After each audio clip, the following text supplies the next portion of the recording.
to Jamb 2011 Economics past question number 8. It's a graph given to us, and if you look at your graph, the economics graph should go this way, and here should be price, here should be quantity, and here we have 0.0. That's 1, 2, 3, 4, and 5. So here says the graph of schedule above with the peaks. A says a cake demand, a normal demand curve, abnormal demand curve, and a diminishing marginality curve.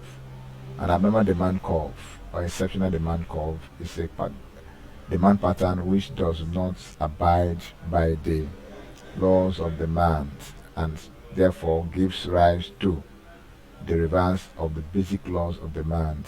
Thus, that says the higher the price, the higher quantity demanded, which is different from the other curve, the other normal demand.